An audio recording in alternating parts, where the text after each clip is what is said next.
lagi dengan menjemput Saudara Julfitri bin Johar, Presiden Majlis Belia Malaysia, untuk menyampaikan ucapan alu-aluan. Dengan segala hormatnya dipersilakan.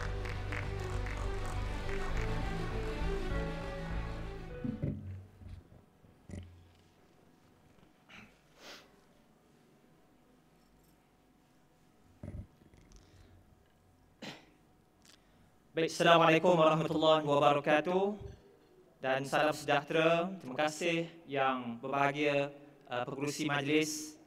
Yang berhormat Datuk Seri Ahmad Faizal bin Datuk Azumu, Menteri Belia dan Sukan Malaysia. Berikan tepukan kepada YB Menteri. Yang berhormat Senator Datuk Seri T. Lian Ke, Timbalan Menteri Belia dan Sukan. Yang berbahagia Datuk Jana Santiran Munian, Ketua Setiausaha Kementerian Belia dan Sukan.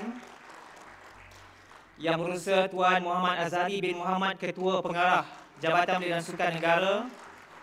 Sahabat saya yang berhormat Muhammad Syahbudin Hashim, Pengerusi Tetap Majlis Belia Malaysia.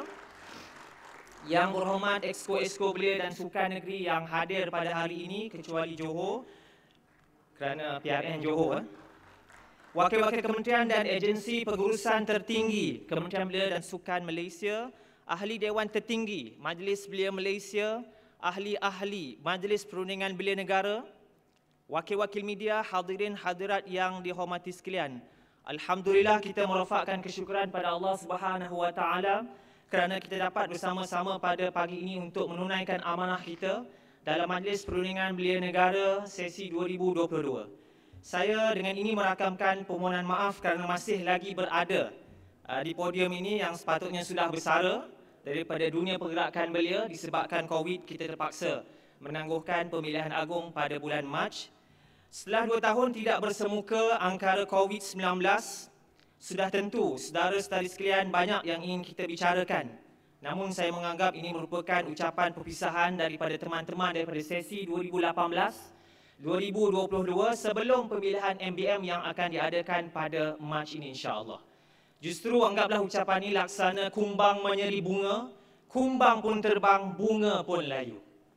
Saya bukanlah pandai bermain kata, namun ucapan ini bagi membuka mata dan minda bagi melakukan perubahan nyata. Jikalau dibunuh, hamba mati. Kalau dibakar, hamba hangus. Jikalau dijual, hamba jauh. Jikalau direndam, hamba basah. Saya mengucapkan syabas dan tahniah kerana Majlis Perundingan Belia Negara terus mengekalkan keazaman menggunakan bahasa Melayu sebagai bahasa perundingan tinggi dan perbincangan intelektual. Tak kala terhakisnya keyakinan kepada bahasa Melayu hatta dalam kalangan penjawat awam dan jabatan kerajaan pun, walaupun telah diberikan teguran oleh Yang Amat Berhormat Perdana Menteri Malaysia baru-baru ini dalam perasmian malam kemuncak pertandingan akhir pidato antarabangsa bahasa Melayu Piala Perdana Menteri 2021. Syabas, kita ucapkan MPBN masih mengekalkan bahasa Melayu sebagai bahasa intelektual sebagaimana yang disebutkan oleh yang berusaha pengurusi sebentar tadi. Bagi pihak MBM, saya ingin merakamkan ucapan terima kasih kepada mantan-mantan menteri, mantan timbalan menteri, mantan KSU, mantan ketua pengarah, serta mengalu-ngalukan kehadiran menteri baharu, timbalan menteri baharu, KSU baharu, KP baharu, Presiden MBM je yang lama. Sukacita saya memperingatkan MPBN merupakan parlimen belia tertinggi semenjak diasaskan zaman Tun Abdul Razak, dan ini merupakan peluang untuk para belia dan ahli lantikan menteri mengutara dan berbahas tentang pelbagai idea bernas untuk kebaikan belia dan negara bahkan dunia. Justru MBM mengharapkan kerajaan khususnya KBS di bawah pimpinan YB Datuk Seri Faizal Azumu untuk terus menjadi pendengar yang baik kerana MPBN mengikut Miralles dan Hector Garcia, penulis buku The Book Ichigo Ichi, The Art of Making the Most Every Moment the Japanese Way, merupakan antara tempat yang boleh disesuaikan dan dikategorikan sebagai dengan izin right place for important conversation. Tempat yang baik dan tepat seperti MPBN inilah mampu menjadikan kerajaan dan KBS menjadi pendengar yang baik. Dengan idea-idea yang bertenaga dan berkuasa tinggi yang bakal dipersembahkan oleh ahli-ahli MPBN, khususnya ahli lantikan muda dan rakan-rakan daripada MBM mampu membawa Malaysia untuk terus survive di masa hadapan sebagaimana yang disebutkan oleh Kishori Mahbubani, seorang diplomat yang disegani di rantau Asia Tenggara. Dalam bukunya Can Singapore Survive, bahawa Singapura boleh survive dengan hanya idea-idea hebat dan bukannya minyak mentah dan sebagainya. Dan Malaysia boleh survive sekiranya anak-anak muda mengutarakan idea-idea yang bernas. Saudara-saudari sekalian, dunia tidak terkecuali Malaysia dilanda dengan ujian berat COVID-19. Melebihi 2 tahun sehingga sekarang menyebabkan Malaysia dan seluruh dunia terpaksa berkurung. Pelbagai kesan menimpa kita, apatah lagi Malaysia ditimpa penyakit 3 serangkai. COVID-19, ketidakstabilan politik, kemelesetan ekonomi. Kedukaan kita bertipe-tipe apabila kita juga turut dilanda dengan banjir yang tidak terduga, yang sebahagiannya juga rakan-rakan ahli MPBN terkesan dengan banjir. Dan sekarang cuaca yang sangat memeritkan. Firman Allah Subhanahu wa taala, a'udzubillahi minasyaitonirrajim, walanabluwannakum bisyai'im minal khaufi wal ju' wa naqsim minal amwali wal anfusi was thamarat wa basyirus sabirin. Dan kami pasti akan menguji kamu dengan sedikit ketakutan, kelaparan, kekurangan harta, jiwa dan buah-buahan, dan sampaikanlah kabar gembira kepada orang-orang yang sabar. Bencana alam dan wabak halimunan ini merupakan bahasa Tuhan bagi memberikan kesedaran kepada manusia agar kembali kepada nilai integriti, kehambaan dan kemanusiaan. Jangan rakus dengan pembalakan yang hanya menguntungkan kantung pembalak semata-mata tanpa memikirkan kelestarian alam. Jangan bercakaran kerana kuasa dan jangan rasuah dan salah guna kuasa. Kerana kerakusan dan kedurjanan ini kita juga akan kehilangan harimau Malaya. Dalam tempoh 5 ke 10 tahun ini bermakna kita akan kehilangan roh Malaysia yang menjadi simbol jata negara.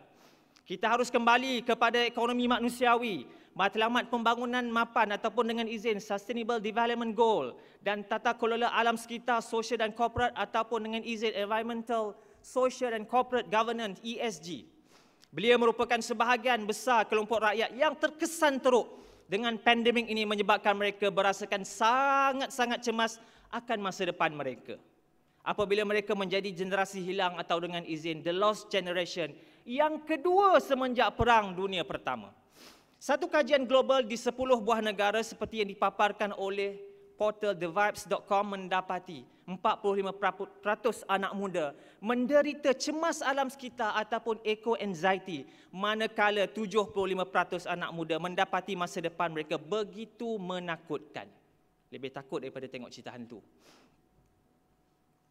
65%, 65% dengan izin of those survey believe governments are failing young people, with 58% going so far as to call this inaction a betrayal for future generation. Ini merupakan pengkhianatan kepada generasi masa depan.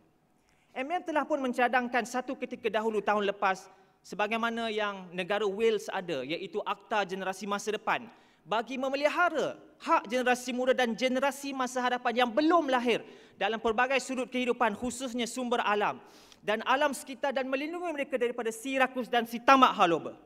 Tambah mencemaskan apabila lanskap demokrasi negara yang diharapkan menyelesaikan masalah mereka tidak berfungsi sepatutnya, menyebabkan mereka, anak-anak muda, hilang kepercayaan kepada sistem demokrasi bukan sahaja di Malaysia, bahkan di seluruh dunia.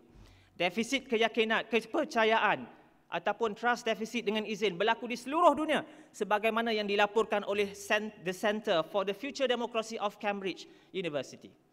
Nazir Razak dalam bukunya What's in a Name ketika mengulas perkara ini menyebutkan dengan izin, democracy flourished after the fall of the Berlin Wall but quite soon went into long-term decline as people became increasingly frustrated with growing inequality and detached elites who did too little for the average voters. Usaha mengembalikan keyakinan dan kepercayaan ini bukanlah tugasan mudah, namun agenda undi 18 dan usaha yang dilakukan oleh MBM dan ILIT sebagai contoh melalui sekolah politik, sekolah rukun negara, kempen Not Too Young to Run, kempen gerakan undi 65 yang mengehadkan calon-calon di bawah 65 tahun yang dibawa oleh Badan Gabungan MBM, dan modul undi 18 MBM diharap mampu menjadi penawar dan penarik semula minat anak muda membugar penyuburan demokrasi negara. Portal utusan baru-baru ini melaporkan bahawa Minat generasi muda untuk berpartisipasi dalam demokrasi masih lagi rendah. Saya petik daripada laporan utusan, kurang 300,000 daripada 5.7 pengundi baru yang bakal terlibat dalam pendaftaran automatik tampil untuk membuat semakan maklumat masing-masing. Maknanya masih lagi rendah. Dan kita akan menyaksikan, saudara-saudari sekalian, pilihan raya Johor menyaksikan hampir 6% ataupun 150,000 pengundi kelompok 18-20 tahun daripada 2.5 juta pengundi Johor akan mula menjadi game changer ataupun perubah kepada lanskap politik Johor terkehadapan. Saudara-saudara sekalian, bagi menangani cabaran besar ini memerlukan kolaborasi berterusan antara MBM dan KBS dan bukannya berkonfrontasi. Hubungan kita adalah hubungan simbiosis. Tadi YB Fungsi Tetap ada sebut tentang simbiosis. Ya, hubungan kita YB adalah simbiosis dan bukan parasit seperti benalu, padma raksasa ataupun gulma rumput setan. Tak pernah dengar kan? Tak apa, nanti search. Ya. Kita harus terus bekerjasama rapat YB bagi membangunkan semula manusia dan kemanusiaan. Seperti kata-kata punjangga tersohor Pakistan, Sir Muhammad Iqbal, kita harus bangunkan manusia dan kemanusiaan.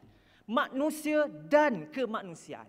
Kita acap kali memberikan fokus terlalu kepada membangunkan manusia semata-mata dengan memenuhi keperluan fizikal dan potensi mereka seperti pekerjaan, yes, penting, ekonomi penting, latihan penting, keusahawanan penting, namun kita lupa membangunkan keperluan sebenar kemanusiaan dan jati diri seperti pembangunan ilmu, idealisme, akhlak dan kerohanian. Akhirnya, saudara-saudara sekalian, lahirlah insan yang tidak seimbang, sedangkan tujuan pendidikan menurut Profesor Zulkifli Razak, Rektor Universiti Islam Antarabangsa yang saya lahir daripada Taman Ilmu dan Budi ini, adalah untuk melahirkan insan yang seimbang. Kata beliau dalam bukunya, Memupuk Insan Seimbang, roh pendidikan ialah pendidikan roh. Datuk T baru saya disebut, anak muda kehilangan roh. Jadi roh pendidikan ialah pendidikan roh.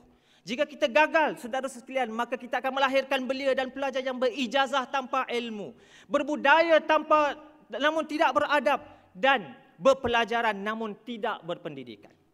Justru status di dinding biru Facebook YB Datuk Seri Faizal Azumu, saya followers Datuk Seri, jangan risau, bertarikh 4 Januari 2022 sangat mengesankan apabila berpesan kepada anak-anaknya, Happy birthday Emery, forgive me for not being there to celebrate with you.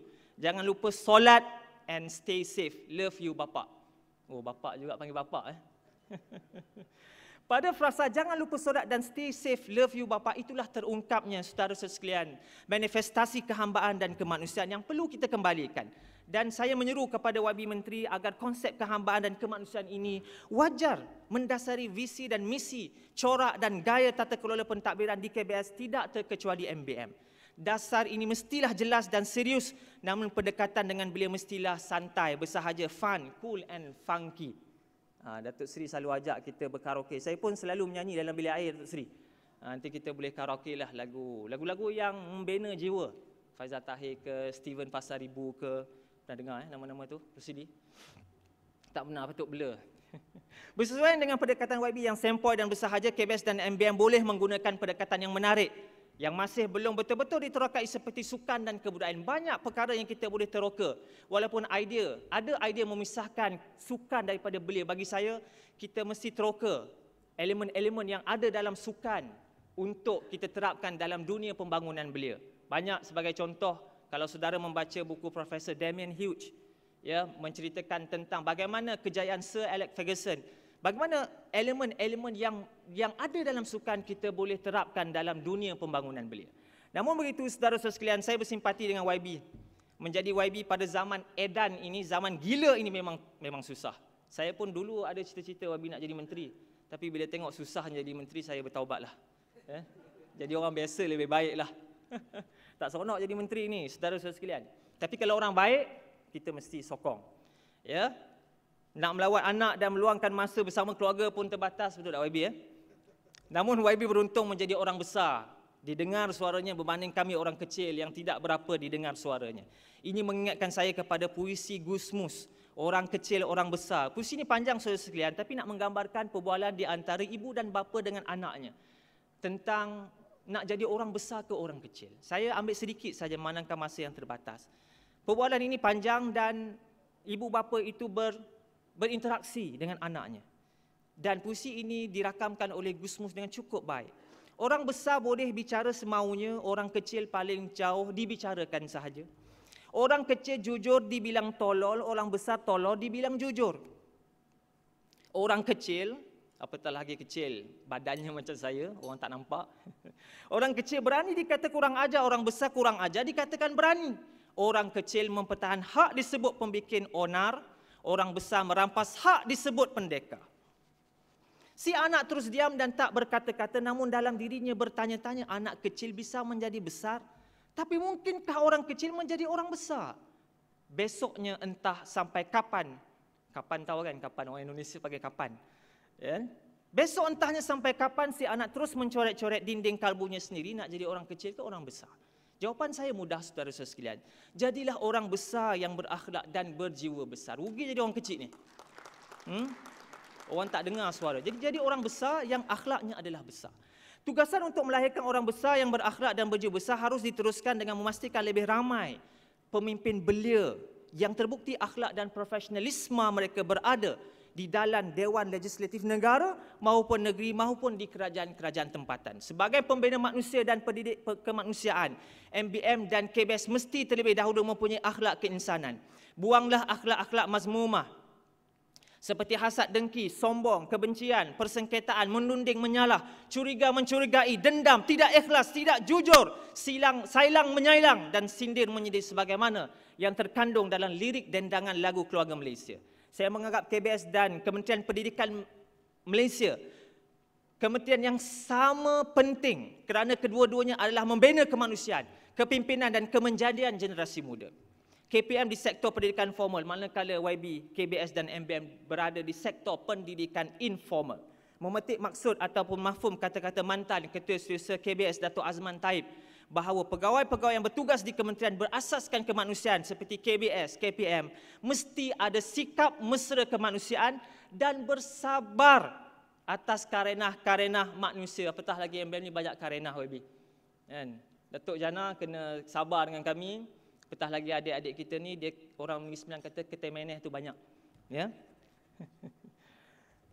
Panjang pula kata YB, kata ucapan YB lagi panjang. Saya kata saya punya ucapan lagi panjang. Sebab ucapan terakhir, sikit lagi saudara-saudara sekalian. Dengan izin YB ya. Terima kasih. Nak habis dah. Dengan semangat dan akhlak baru ini, mari kita bangkit semula membina peradaban bangsa yang runtuh dan kemajuan negara yang mundur. Kita tidak mahu ketinggalan pembangunan fizikal maupun pembangunan akhlak. Ia harus selari. Kita harus membina semula dengan izin lost pandemial generation menjadi dengan izin learning generation yang berakhlak mulia. Innamal umamun akhlakun ma baqiyat fa in humu zahabat akhlaquhum zahabu. Sesungguhnya bangsa-bangsa akan terus wujud selama mana akhlak luhur ditegakkan di dalamnya. Jika ia hilang, maka hilanglah bangsa itu, kata Raja Syair Amirus Syuara Ahmad Syauqi. Saya amat yakin jika hubungan harmoni berterusan YB antara KBS dan MBM, banyak perkara-perkara besar yang boleh kita gandingkan secara bersama, termasuklah agenda kesukarelawan pasca banjir. Namun sayangnya kita tidak bersama baru-baru ini sebagaimana tradisi amalan sebelum ini.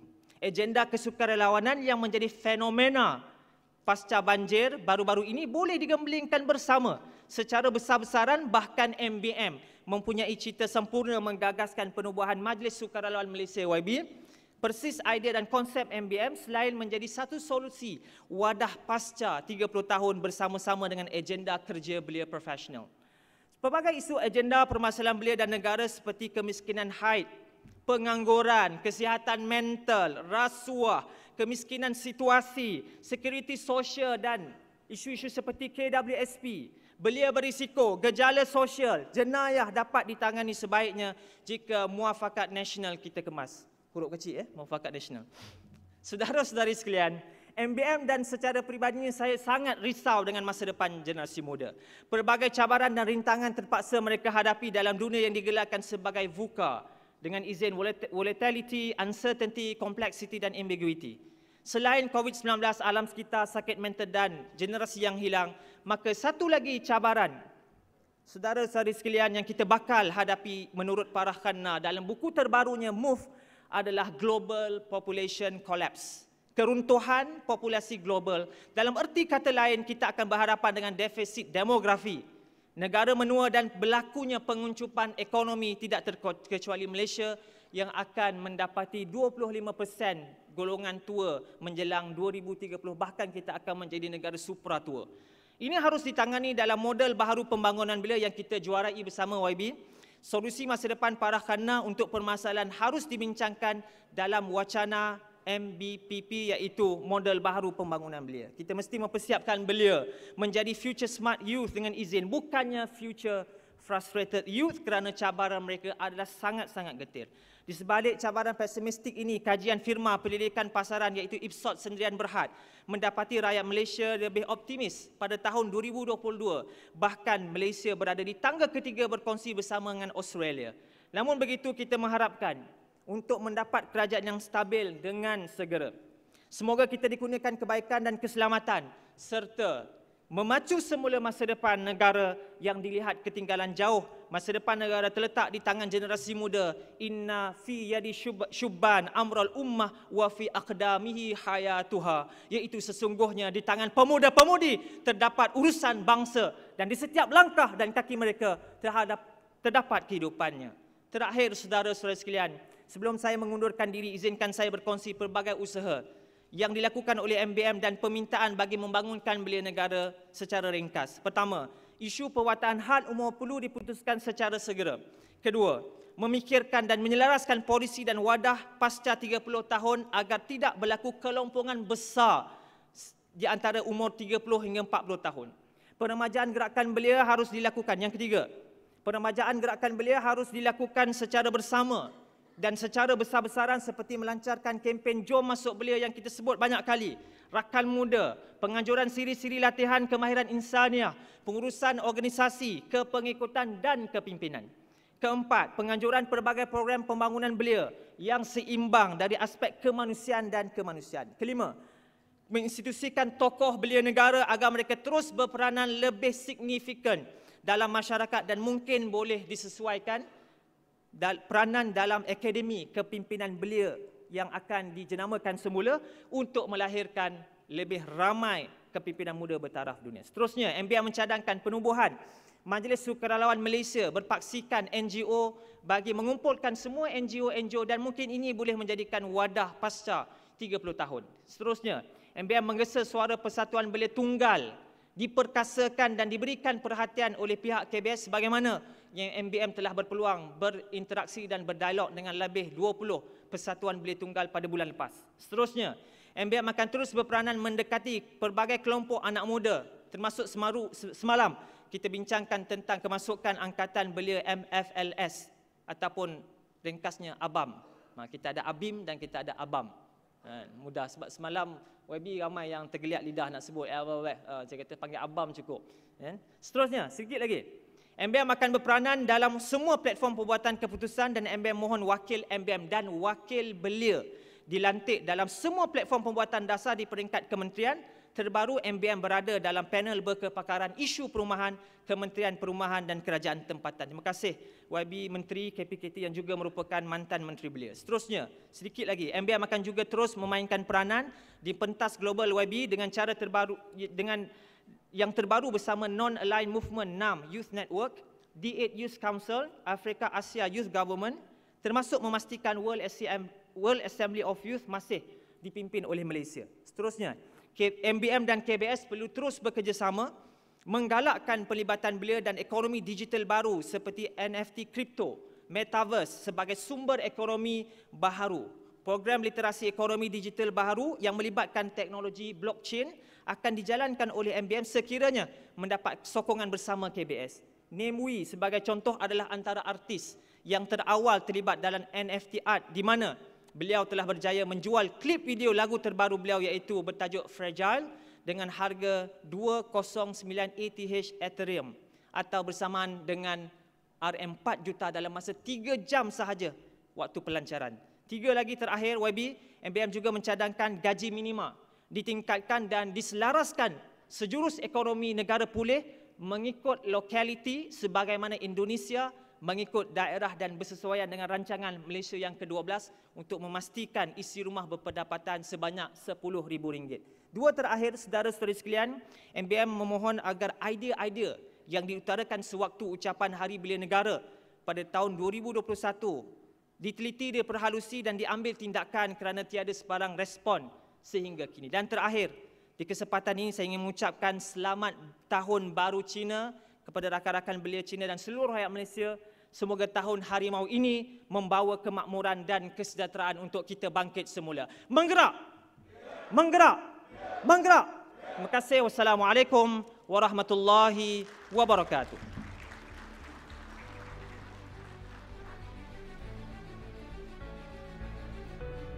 Terima kasih Saudara Julfitri bin Johar, Presiden Majlis Ulama Malaysia, di atas ucapan